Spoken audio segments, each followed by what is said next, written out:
with us today is Professor Syma Khalid from the Department of Biochemistry in Oxford. Syma did her undergraduate in Warwick, where she also did her PhD. She then moved to Oxford for a postdoc, and then from there to Southampton for a long time, where she was fellow, a lecturer, eventually a professor. And then she didn't see the error in her ways, and she went back to Oxford, even though better universities are available. Where she's doing some really, really cool work on bacterial outer membranes and complexity. So that's what you're talking to us about today. Syma, apart from a great scientist, is also a thoroughly awesome person. So be sure to talk to her after this talk over the break. Or something. Thank you. I know to get blinded the lights also. Thanks for the kind invitation. I love being Cambridge. I disagree that, the implication that was made in that introduction, that it might be, but it's probably a prettier one, so I'll give it that. So I think I'm going to, because I think that it's maybe early career researchers or students in buildings, I thought it might be useful just to give you a short career trajectory, and I'll explain the reason for that. So I gave this talk actually in Bristol earlier this week, and so there was some positive feedback about the trajectory, and I'll explain what I mean, why I think it's important. So, okay, so apologies to sort of Scotland. Just focusing on this bit.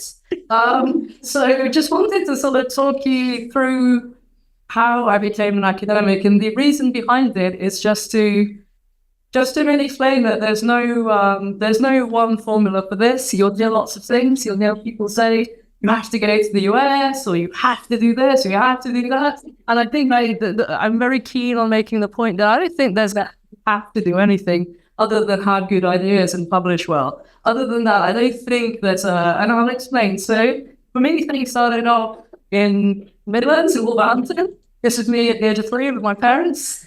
This is not taken in Wolverhampton. We don't walk around on horses in the Midlands. So my parents were sort of from northern Pakistan, came to England when they were in their teens. I started school without being able to, I was born in Wolverhampton, but I started school without being able to speak a word of English. And it took me a long time to actually get to grips with English. So it wasn't like, it was some kind of privilege to got. I then moved an hour south to Coventry, where I did, read chemistry as undergrad, and then stayed there also within chemistry to do DNA simulations for my PhD. You'll see a pattern here. I then moved south again an hour as a postdoc in Oxford. And I looked very differently to I look now, which is why this is a career and life trajectory. And the point I wanted to make is that as you go on this career trajectory, all sorts of other things happen to you too. And therefore, there is no one magic bullet, or there is no one pathway that suits everyone. So, those of you who want academic careers, I would say just keep going and stick with it, and don't listen to people who tell you that you have to do this or you have to do that. And then moved an hour south again to an independent group leader position at Southampton, eventually kicking and screaming, making my way to full prof. And then just over 3 years ago, I was hired back at Oxford at an EPTM in biochemistry and a tutorial fellow at St Anne's. So that's sort of the career trajectory. I have not been particularly adventurous geographically. I think I have in other ways. And so I think there's many ways to be adventurous. It doesn't have to be in any specific way, as it were. So, there was no US in this. There was no, I suppose there was no sort of, big decision to do anything. Many things just happened other than the passion to want to do science. And then alongside that, just for the sake of frivolity, there was also a Hercules degree, but again, you don't have to do that either. Okay, so we'll move on to the serious stuff, the science.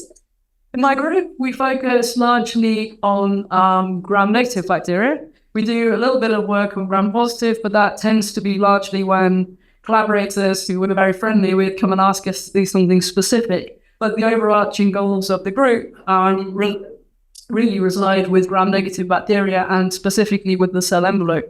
So most of you, I won't spend too much time on this, will know that we have this 3 compartments, this tripartite arrangement, where we have, this is the inner membrane facing the interior of the cell, which is made up of a whole bunch of different phospholipids, but always phospholipids in both leaflets. We have proteins which are in these membranes are based on alpha helical architectures. On the other side, we have the outer membrane. The inner leaflet is composed of phospholipids, same types of phospholipids as we get in the inner membrane, although it seems like the ratios may be different.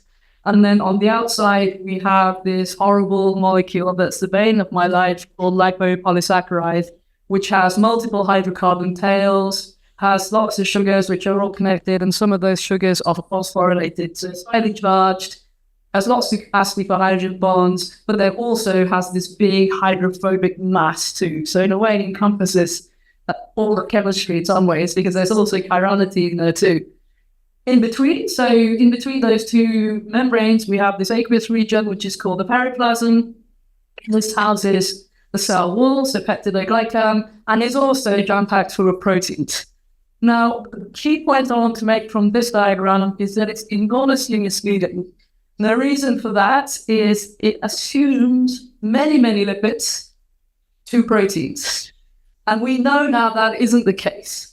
Right, these membranes are jam-packed full of proteins. The periplasm is jam-packed full of proteins. In fact, for a long time, people thought the periplasm was actually in the gel phase. And we now know that it isn't in the gel phase, although it may be at some portions within the life cycle. But the point is that these diagrams are misleading. It's wrong to think of these membranes as lipid membranes which contain proteins. They're proteolipid membranes, right? So that's a kind of key point. The methods I use in my group are molecular dynamics simulations, and I think it's probably really useful if I just go through a 2-second introduction to molecular dynamics just to help orient the talk. Okay, so what we do here in molecular dynamics is we represent the molecular universe as squidgy balls, which are connected by springs. Now, those squidgy balls represent atoms or groups of atoms. And the springs usually represent covalent bonds. And sometimes we have to put in extra, I'm not saying as I go along, sometimes we have to put in extra springs if things start breaking. And we propagate their movement in time using basically high school level physics. Okay, so it's nothing fancy. It's force equals mass times acceleration. And you can see this tripeptide here is moving. And all that equation is doing is saying if I push something, it will deform a little bit and then move. It will move in the direction I push it, and the amount it moves will depend on its deformability, the amount of force I apply, and its mass. We all know this intuitively without thinking about it from when we're toddlers and we learn to push things off things and annoy our parents, right? It's that sort of thing that we're using to move this. But then we have to ask ourselves, how can I tell that this squidgy ball is a carbon and this one is nitrogen and this one is an oxygen? We do that by means of something called the force field, which is just a giant database which contains properties for these squidgy balls. Okay, so for example, it will say that it will have masses, it will have partial charges, it will have polarity. So this one is polar, very, very polar. This one's slightly less polar. This one's completely hydrophobic. These kind of properties. They will have things in, for example, ideal bond lengths, bond angles, dihedral angles for specific types of interactions. And so this is how we can distinguish between these different squidgy balls. And then finally, luckily for us, we can relate the potential energy, because of course that's going to be our driving force. We can relate the potential energy through a formal definition to the positions of all the atoms. Okay? So what I guess the take-home message here is that what we see is realistic. Okay? It's a chemically informed movie that predicts the time evolution of our system. It's not just sort of based on something arbitrary. These force fields have been now honed over many decades and use experimental data. So there's empirical or high-level quantum mechanics. Okay, so that's how we distinguish between the squidgy balls, but the movement to sweat itself is really straightforward. You can code it up in about 4 lines of code, right, just to get them to move. Okay, so that's the method. I mentioned that the squidgy balls can represent either atoms or groups of atoms. What did I mean by that? So just like in structural biology, where we can have high-res structures and low-res structures, in a similar way, we can have high-resolution models and low-resolution models in our simulations. So here, if we take the example of phospholipid first, the bigger circles represent the low-resolution model. Underneath each of these, you can see the heavy atoms, so the non-hydrogen atoms. They're atoms, right? So they're individual carbon atoms. So that would be the high-resolution one, where every single atom is explicitly represented. Okay? And so here we have the chemical structure of polymyxin B1, which is an antibiotic. So this is what the chemical structure is like. So this is what an atomistic model would look like, so high resolution. And here is the low-resolution counterpart. Why would we want to use low resolution when we can do a high resolution? The reason for that is if I make this one, you can see I have far fewer squidgy balls here than I do here. Okay. And now I'm doing F equals mass times acceleration at every set, fewer times. And so for the same amount of computing power, I can get a much longer simulation or a much bigger simulation of bugs.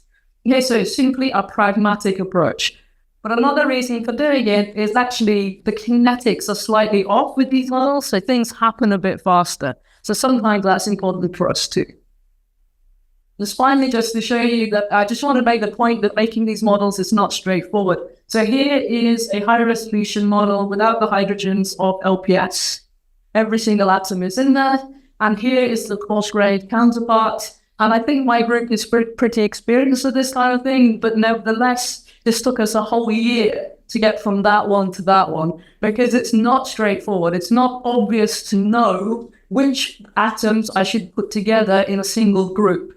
And so a simple explanation of that would be, if you take a look at the phospholipid, you have a choline group, so it's got a charge of +1, and you have a phosphate group, and it's got a charge of -1. That dipole is important. You don't want to mix up the atoms from the two groups into a single squidgy ball. Is everyone with me? All right, so knowing, and it's not always straightforward to know how to do that. We are working towards automated ways to do that, but it's still tricky.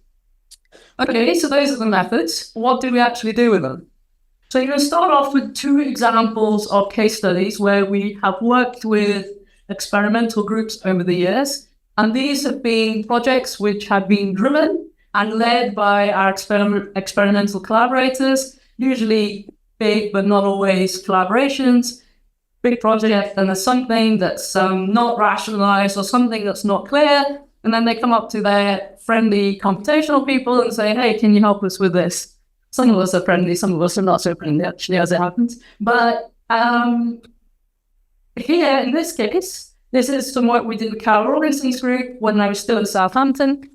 So Carol's group was studying this complex, so the cyan and orange is part of the protein complex. This is the band complex, and it's responsible for inserting beta barrels into the outer membrane.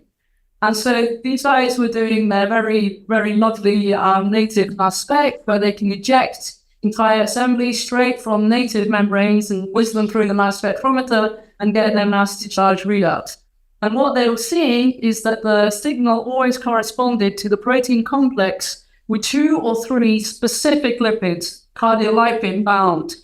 But of course, what they can't tell with mass spec is where they're bound. It seems to be a binding hotspot, which, because it keeps coming up, it might be important, but where is it? So this is the low-res models now. We use coarse-grain simulations and put cardiolipins randomly scattered them around in the membrane, ensuring they were not in contact with the protein. Started simulation, ran a bunch of simulations, and we would find always that 2 here and 3 here cardiolipins would bind to this region, the orange region, and this is called BAM. This is the protein which is called BAM-E. Right, so we get a very, very strong signal for these lipids here. We then go back to Carol and say, we think it's bind E. So then they make a construct where they knock out E and they lose the binding. Right? So that sort of helps, we help to rationalize what they were seeing and trying to tell them where that binding was taking place. So that's, nice, and you get a very fancy paper out of it and your department is happy and all the rest. But it's a little bit, it's nice, but you want to get to the point where we can go to Carol and say, hey, Carol, can you do this for us? And I'll explain what we're doing to try to get to that point. So another example is this work we did actually just when I first moved to Oxford, where the Free Sprinters group and Chris Greening's group at Monash in Australia. These guys solved a very high resolution cranium structure of this hydrogenase. You see this beautiful structure here. And they found bizarrely, this enzyme was insensitive to oxygen. Unlike all the others in the family, and they couldn't work out why that would be. So my part 2 student did some simulations of the active site, and he flooded them with oxygen. And we found, basically, we identified bottlenecks. I'll just explain what I mean. So here is active site, and he's flooded it with oxygen, which is in the red. And you can see here, this is the minimal distance between any oxygen and the active site. And you can see nothing is getting beyond 5 angstroms, and even then, very few. And so we identified all channels seem to be too narrow for oxygen to get through. He then made some in silico mutations, so sort of within the simulations, mutated some of the residues, ran the simulations again, and now we can see that we are beginning to get oxygen getting closer in. He basically widened out those channels, and then you can see that in some cases we're getting penetration very close to the active site. They went back and did the experiments, mutagenesis studies, and found that they actually they could get the enzymes to now become sensitive to oxygen. So again, it was nice for the student. It was a great project to work on. We would never have worked on it if they hadn't approached us, because it's not an enzyme with which we have any experience in the past. But as I said, it was a great project. But what I would like to do personally, as a goal for me, has been to move simulations on within biosciences to the point where we can stand on an equal footing with our experimental collaborators and sometimes say to them, hey guys, here's a piece in our jigsaw that's missing. Can you go and do the experiments and help us to understand this? And that's a little bit more challenging than the other way around. Firstly, because simulations as a technique are are sort of younger, if you like. But also it's more expensive oftentimes, not in people power, but in terms of reagents, resources to actually do the experiment. So you have to work a little bit harder to convince your experimental colleagues. And I think it's worth it, and I think things are changing. So I'll give you one example where I think we've used experiments a lot, and now we are at the point where we can start asking those guys to help us out. So just moving to the outer membrane of E. coli. So the vast majority of my group's work is focused in this area. So traditionally, it's been thought that the E. coli outer membrane looks like this. So the yellow would represent the lipids, and the blue and the red and the sort of green squiggles represent outer membrane native proteins. So the idea being that they're uniformly but randomly spread across the surface, because there was no reason to think otherwise. So that has been the sort of textbook picture for a long time. But some recent very lovely work by Georgina Ben, when she was at UCL in Biophysical Society, showed that this is not the case actually. So they use high-speed AFM to show that there are regions in which proteins are excluded, so those within the dotted lines, and there are other regions which are highly jam-packed full of proteins. Okay, so there seems to be some kind of phase separation in the outer membrane. And so that, together with some other data, which I'll talk about in a second, begins to a new picture begins to emerge, whereby we think the outer membrane looks something like this, where O stands for outer membrane protein. So we have these islands which are densely packed with proteins. Then we have other regions where proteins are excluded. So on the outside would be LPS, obviously on the inside would be phospholipids. And then those two sort of, I guess, distinct regions and extreme regions are then connected by regions of trimeric porings, pair for C. These are very, very ubiquitous. So you get lots and lots of these in the outer surface. Okay, so it's beginning to look a bit like this, the picture now. So we took all the available data we could find. So we took some AFM data from Seymour Turing's lab. Here's the nearest neighbor data. So this is a distance between nearest protein neighbors from Georgina's work. This is some cross-linking and mass spec data from Colin Cleantis' lab and Carol Robinson's group.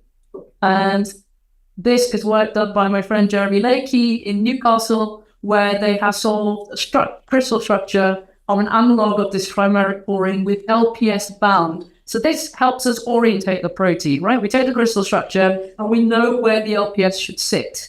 We take these data and we know how far apart they should be. And the important thing here is this data from Colin's group, they mutated some of the amino acids to incorporate cross-linking agents.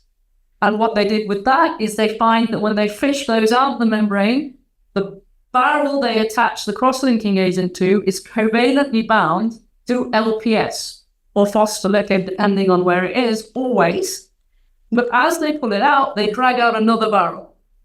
So we get this idea that the building unit is barrel, lipid, barrel. They never get barrel attached to a barrel, right? So that tells us we must always have, or we think, a layer of lipids around the proteins.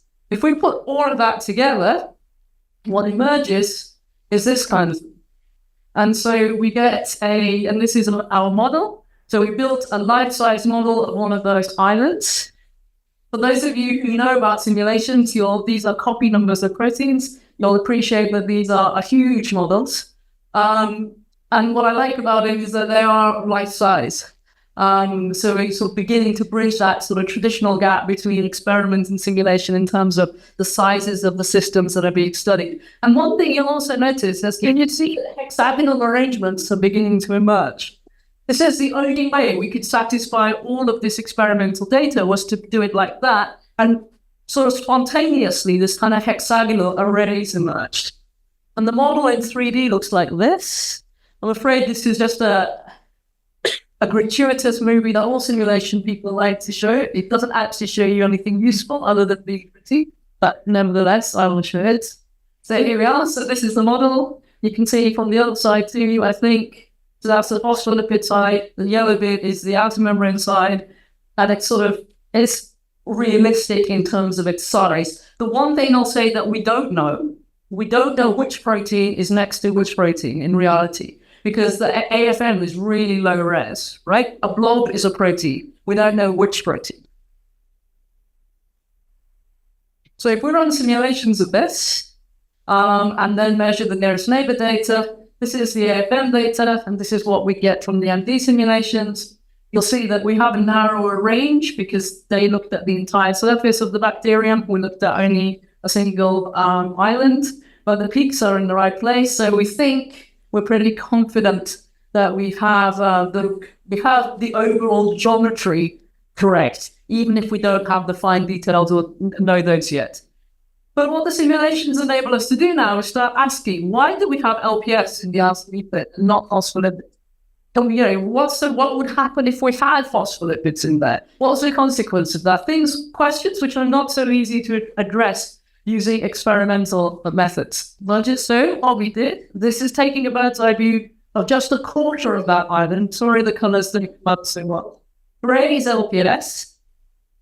The green is the trimeric porins, and yellow are just the other barrels. What we've done here is we've removed the LPS and replaced it with phospholipid. So it's an artificial construct. We have a symmetrical phospholipids on both sides, but beta barrel proteins inserted within that. Okay? When you run this movie, you'll see, if you keep your eye on the magenta colored lipids, they're equivalent lipids to help guide the eye. You'll see in LPS that it just wiggle around on the spot. Whereas in phospholipids, we see lots of lateral diffusion, right? So we're getting much more movement in that case. And if we plot the number densities after the simulation, after some microseconds of the simulation, you can see that actually in phospholipid, you lose the order. So if that hexagonal packing and that packing in the islands is important, and we don't know why and if it is, but if it is, then you cannot have phospholipid in that membrane because it gives too much movement and things move around. You have to have the glue-like clamp that is LPS to hold things in place. And now we can take that further. We can start asking questions about antibiotics. And one of the things that's bugged me for a long time, and we've been guilty of this ourselves too in the past, is that when people look at antimicrobial peptides and study their interaction with membranes, often that membrane is a lipid bilayer. It doesn't contain proteins at all. So it's not including this massively important component. And so one of the ones, I don't going to spend too long on this slide, other than to say we've been interested in this one called polymyxin B1. Key points to note are that it has a fatty acid tail. In green at the top, it has these hydrophobic regions, but then it also has a charge of +5. It's highly charged, and it also has a fatty acid tail. Typically, when we've simulated it in the past with atomistic simulations, what we found is that you never, even though we know it should penetrate into the outer membrane, you never see it because of the inherent irritating timescale limitation of atomistic molecular dynamics. You see here that you've got this cationic moiety of the polymyxin, and you can see here that it's interacting via electrostatics with these acidic groups of the LPS. It does that, and like a clamp, it just stays there. And we can't seem to dislodge it. And so it's one of the reasons we turn to coarse-grained simulations. But then, we can also sort of ask ourselves when we begin to think like this, do these LPS molecules insert into this part of the membrane, or do they go into this part? Would it be more beneficial for them to go into the lipid-only region? Would that be easier? Or would they partition into the membrane, the protein-rich region? So we turn to our nice new fancy model of this island, and we flooded it with polymyxin. So all the different colored molecules are here are polymyxins. We ran a bunch of long MV simulations, and we saw something quite drastic. So if we take a look at the mean square displacement of the proteins, they don't move very much in LPS anyway. But when we add in the antibiotic, the lateral diffusion is even more retarded. We see it really slows down, right? It's acting like a clamp. Not only that, but the LPS also slows down. I should say that this LPS we used in these models is slightly artificially sped up. We've enhanced its kinetics just because we were always worried that because it doesn't move, maybe you see what you started with. And so we have sped it up, and I won't bore you with the details, but it's well validated that it still captures all in one chemistry. Okay, so what we're seeing is the antibiotic is slowing down the diffusion of LPS and also the proteins.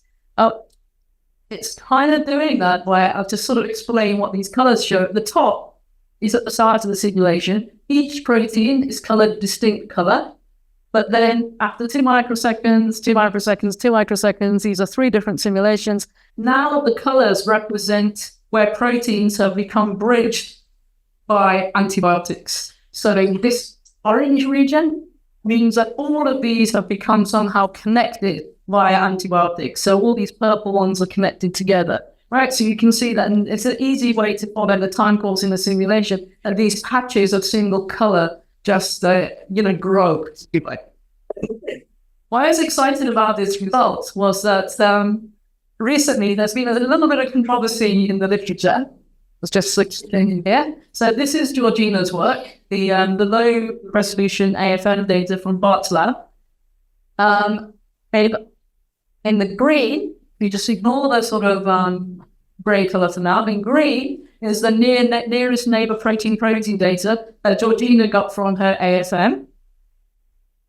Sebastian Hiller's group in Vienna also did some high-speed AFM, and what they incubated their E. coli with polymyxin. And what they found is they were getting hexagonal arrays. And what they concluded in their paper is that the LPS is inducing these hexagonal arrays. Now, we don't think that is the case. So what Georgina has done here, and this was in her rebuttal to that paper, in the gray color, she's just plotted the near neighbor data from their from the high resolution images, and you'll see that the change is not drastic. So it doesn't seem likely that it's that something drastic has happened with the antibiotic. But we think we know what's happened. You get low res here and you get high res here because it's high speed AFN. Once you've incubated it with LPS, with polymyxin, the proteins are moving more slowly. The LPS is moving more slowly, which we've shown in our simulations. So it's not inducing.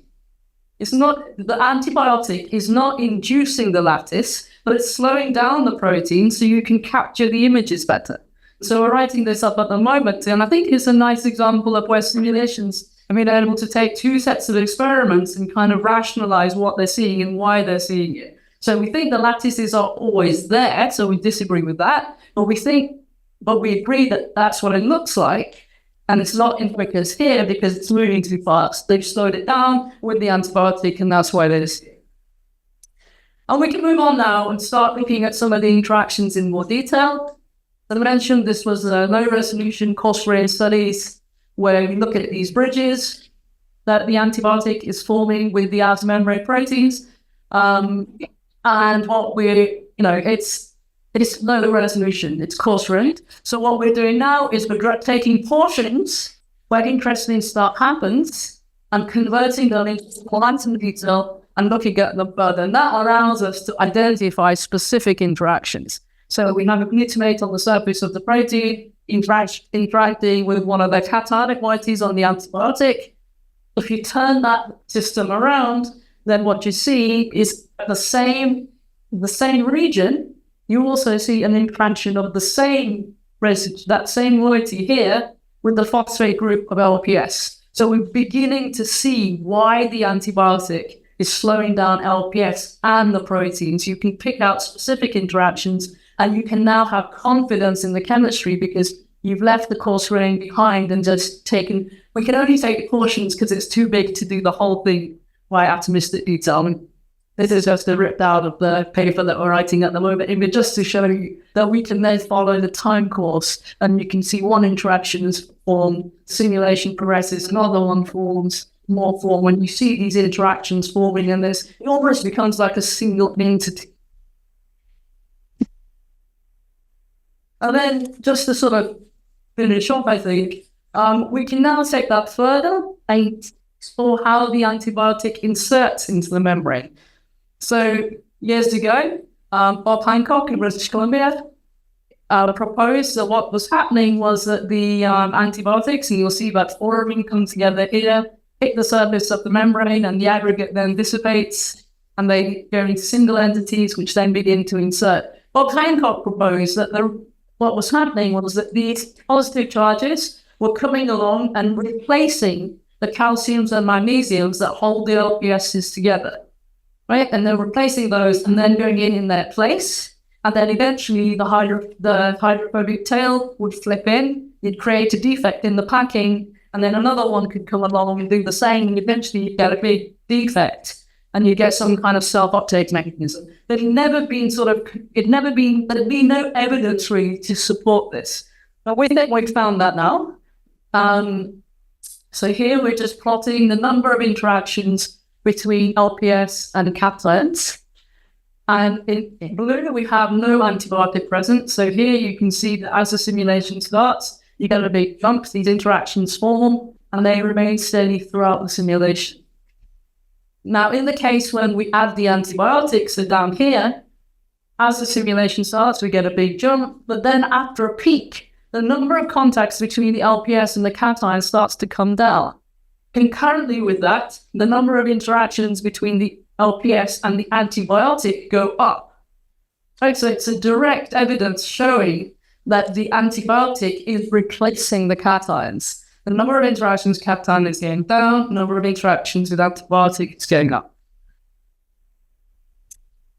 Okay, so just the last little bit, I won't sort of bore you too much. I just wanted to say that we've shifted focus a little bit onto the periplasm and to explore the ideas here at all atom level of detail of crowding, really.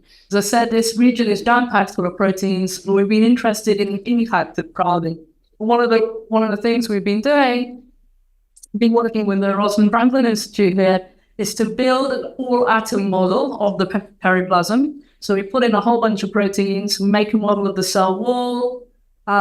We put in our antibiotics, favorite antibiotic again. But not only that, we also put in small osmolytes, small molecules that exist and are always neglected by everyone because everyone's interested in my cell wall or my protein-protein interaction. But there's all this other stuff in there.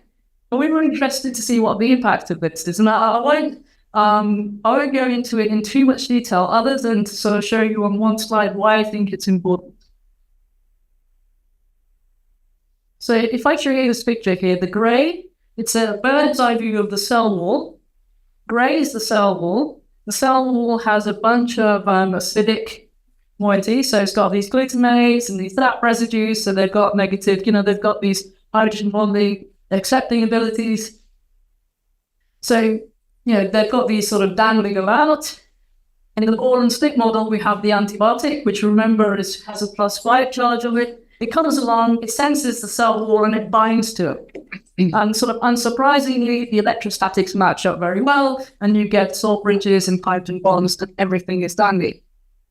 However, if we increase the concentration of potassium chloride just a little bit, what happens now is that the potassiums are preferentially interacting with those acidic moieties. Why wouldn't it? It's a full positive charge, right? And so that's altering the binding mode of the antibiotic on the protein, on the cell wall surface. In a similar fashion, when I add my small molecules, my osmolytes, at the top here we can see spermidine. So spermidine is now going in and one spermidine is simultaneously interacting with two negatively charged moieties of the cell wall, knocking them out, so they're not available now for the interaction with the antibiotic. And so the importance of the environment was highlighted to us that if we think we're invested in a target with a certain drug, we have no idea if that's how available that target is. What else is in there? What's covering and coating those molecules in reality? When we think about membranes, we just think about them as lipids, but what else is coating their surface? It's something that's often neglected. But studying this sort of thing brings with it many problems. For example, the biggest one we have is how do we analyze the data? If you take your cell, stick loads of antimicrobials, native proteins, small molecules, it looks like this. And then if you start to look at what's interacting with what in different scenarios, your interaction matrices look like this.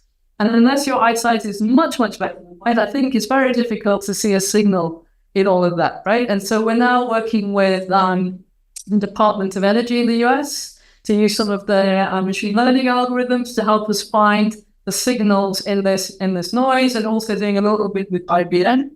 And then just to my last slide really to finish off is to say that another cool sort of something to come out of that wasn't designed that way is that actually what we're beginning to do now is we've got all of this data, all these models, and we're beginning to put them together into modules, a bit like Lego bricks. Right, so you have an outer membrane module, which has got protein A, B, and C. You have another one, which has got, DEF, using protein-protein interaction data, stuff that makes sense. And they're well equilibrated. And in the future, we can, as computing power grows, we can stick all the different Lego bricks together and build bigger and bigger systems. And then if, people are interested in a certain antibiotic or a certain behavior, it becomes straightforward then to put those in. We also have ongoing work at the moment in the group. We're just about to write it up, whereby we can now run simulations at certain resolution and then on the fly switch between high and low resolution if certain criteria are met, for example. And one of the nice things that comes out of this, I think, and this is work with the Flatiron Institute in New York, where I have a fellowship, and also the Rosalind Franklin Institute, is that now we have all this data and lots of conformations of proteins in realistically crowded environments. Surely it makes sense to use these to fit to your low-res cryotomography data, rather than taking static structures from the PDB, which are out of context. This is contextually crowded information, and so this is sort of working ways to do that. So with that, I'm just going to finish by saying that, this is kind of where we are at the moment. The take-home message is that in my group, we think of molecular simulations as computational assays. The idea being that we're trying to get as close as we can to what our experimental colleagues are doing. So we're trying to move away from this reductionist approach of I'm interested in this protein, so it's the only thing I'm going to look at in solution, rather than what are my experimental collaborators, what are they looking at? I need to simulate something close to that. And so with that, just want to thank members of my group. Pretty much everyone in the group is involved with the bacterial membranes, so rather than go through everyone just had a hand in every project, really. Bunch of collaborators, and I wanted to just say a word about my collaborators, is that I think what's nice about these collaborators is oftentimes with the experimental ones, if what we're seeing on the surface doesn't look like it agrees, they won't ever say the simulations must be wrong. But the mindset is maybe we're interpreting things in a different way, maybe we're wrong, maybe you're wrong, and then we can open a dialogue and talk about it together. And I think, if computation and experiment is going to work together, and I think neither one's about to go away, right? So I think that kind of mindset's important. Okay, thank you guys for listening.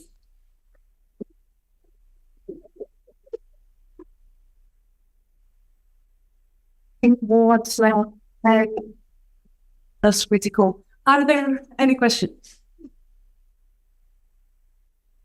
Thank you so much for the talk. Very nice. I had one question regarding your simulations where you have the and is it mostly that you think that the LPS that is linking the proteins together is replaced by the polymyxine? And how would it be, for example, the LPS in its size in comparison to the polymyxine size? So could it be, for example, that the polymyxine replaces the LPS and then you get a better order instead of just of course, the point of having it better assembled, but could it facilitate higher order because it's better stacking? Yeah, it makes total sense. And it's a really good question. I would say that we have not been able to run the simulation so long that we can actually see a polymyxin taking the place of an LPS. And what makes it worse is that they stop the movement of LPS, so it makes it even harder to see whether it's going to take its place. That makes sense. But it's hard to see how it would take its place, though, in another way, in the sense that one is positively charged and one is negatively charged. So there's that, right? It will completely change the electrostatic balance. But it could be that the surface of the protein, for example, is better suited in some places to polymyxin, and we are looking at that now. Because then also, do you know how fast the proteins are in presence of polymyxin? I guess through your simulations, you know how fast they can be moving in comparison to the fast-scan AFM. Because if you say, for example, the fast-scan AFM can usually image quite fast, and then just if the protein is decelerated the movement, how much can it move in, for example, milliseconds, I guess, or seconds? Yeah, it's really, really hard to get a hold of that because the kinetics is not absolutely bang on with the consequence in the animations. And then we've used an artificially enhanced LPS too. So it's really, we thought about this, right? Obviously that will nail it, right? Yeah. The argument, it's really difficult to get at that. There's two different kinetic regimes, I think, and mixing them is difficult. Okay, thank you. Any more questions? And so if you add the DNA's domain of colicin E9 to lipid membranes, you can get experimental data that can be interpreted as it forming channels.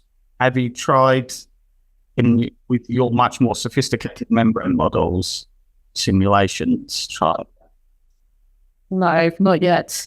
Probably something we'll do given the interest in our department in colicins. But at the moment, not yet. I mean, pretty much what we have so far is what I've shown in terms of these big simulations. The issue is that the big models, the more sophisticated, they take a long time to run. And every time we do something different, we have to set it up often times manually.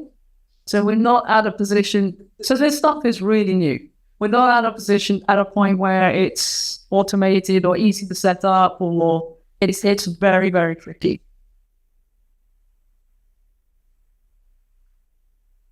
Hi, it's really terrific.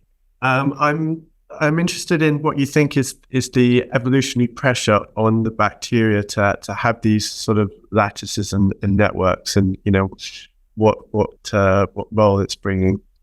Yeah, we talk about this a lot, and it's one of the focus points of our annual welcome grant is to try and get a handle on this. It's really difficult to know, and to be honest, if you take a bunch of triangles and you shake them around, these hexagons will also emerge in terms of a geometry.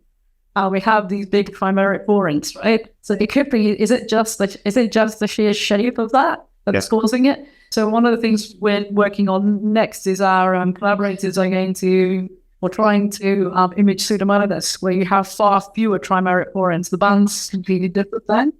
Do they still get hexagons? If so, then we will, it's less likely that it's just the shape of the chimerics.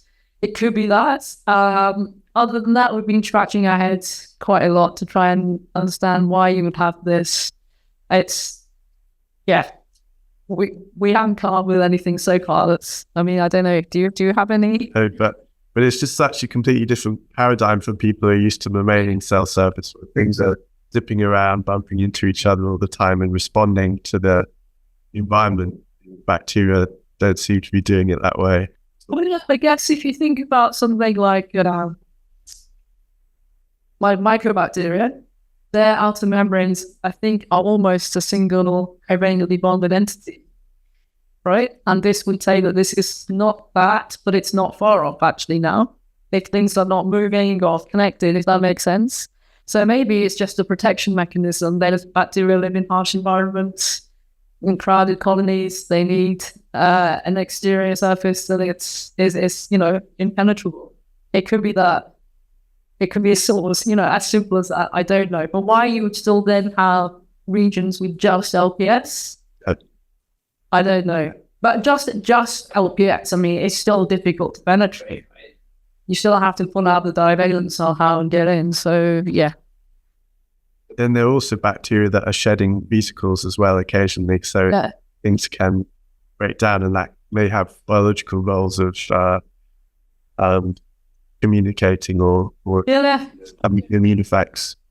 For sure. And the vesicles they can have all sorts, their compositions vary hugely, right? Some have proteins, some don't. Sometimes they find bits of cell walls in them. So I imagine they shed them for lots of different reasons. We're not even close to understanding. And so seeing your work on the effect of the environment on the solmex and the interaction of something, I was just wondering if you could or would be interested in using these simulations to identify drug-drug interactions on the outer membrane, such as for collateral sensitivity or cross-reactivity.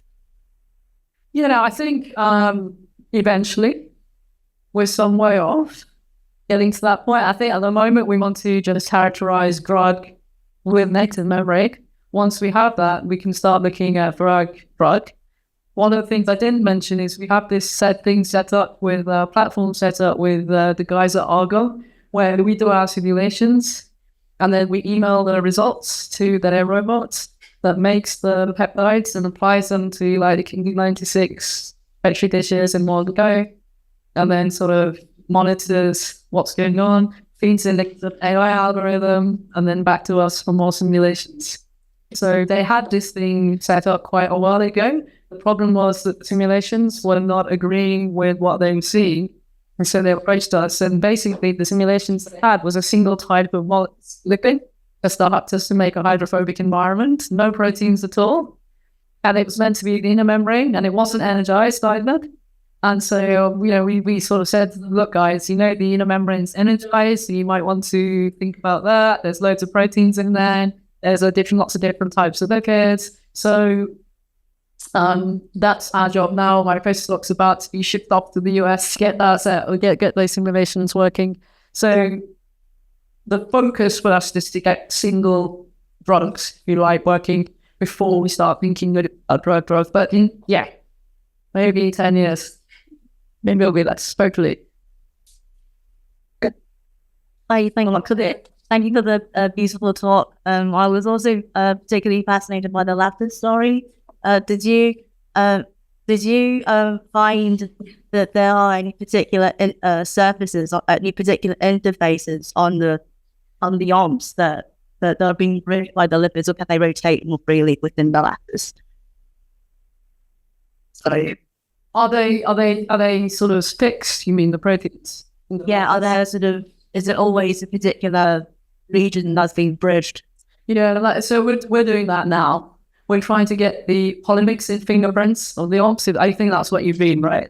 So to see where are there hotspots on the Exactly. Yeah, so that I don't know if we have enough data. Even though that thing is huge, is it going to be enough to give statistically meaningful data? I don't know, but we're looking at that now. So we're looking at LPS protein fingerprints and also polymixin old fingerprints. So that's being done. Okay. And I have another bit, a slightly technical question. That is okay. So, do you find that the latest force field, so RCUK3, to be a lot better than the previous version in terms of multi-protein bias? And remaining, so what sort of or do you have to use in-house tweaks?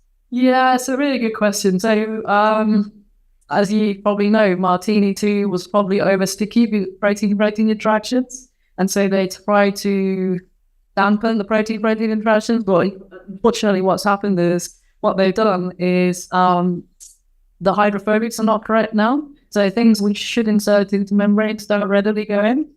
And so sometimes we have to tweak things a little bit. I know that there's this thing called the Lipid Working Group, based mostly in the US, but around in Europe and Finland and Canada as well. They're all working to fix the issues. But they won't touch LPS. I've been told this is my group's job. We have to do it. It's so irritating and complicated. But I don't think you can say the newer force field is categorically better than the older one due to flushing. The last questions? Well, in that case, let's thank Syma again.